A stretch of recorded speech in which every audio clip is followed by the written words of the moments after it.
एक स्त्री को 20 साल बाद पुत्र संतान की प्राप्ति हुई, लेकिन 20 दिन बाद ही उस संतान मृत्यु को प्राप्त हो गई।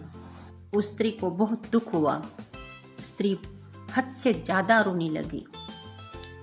कुछ भी करके वहाँ समझाने को तैयार ही नहीं थी।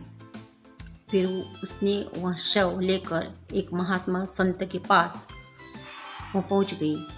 महात्मा को कहने लगी कि मेरा बच्चा सिर्फ एक बार जीवित कर दीजिए, मेरे बच्चे को सिर्फ एक बार जीवित कर दीजिए, सिर्फ एक बार मैं उसके मुख से माँ शब्द सुनना चाहती हूँ।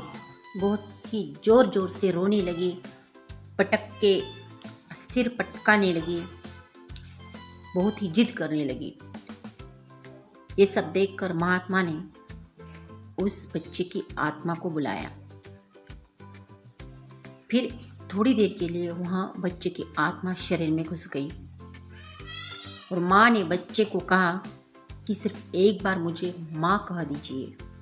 तुम्हारे मुंह से मैं माँ शब्द सुनने के लिए बहुत तरस गई हूँ। फिर उस आत्मा ने उस माँ से कहा, कौन माँ, कैसी माँ? मैं तो तुम्हारे कर्मों का हिसाब करने आया था।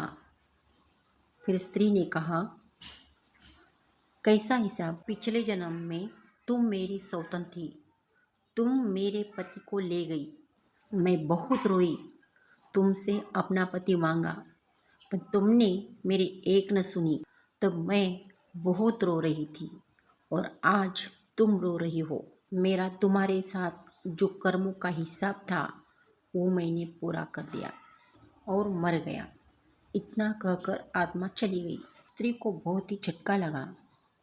फिर महात्मा ने कहा, देखो मैंने तुमने पहले ही कहा था कि ये सब रिश्तेदार, माँ बाप बहन, सब रिश्तेदार ये सब कर्मों के कारण जुड़े हुए हैं। हम सब अपने अपने कर्मों का हिसाब करने आए हैं।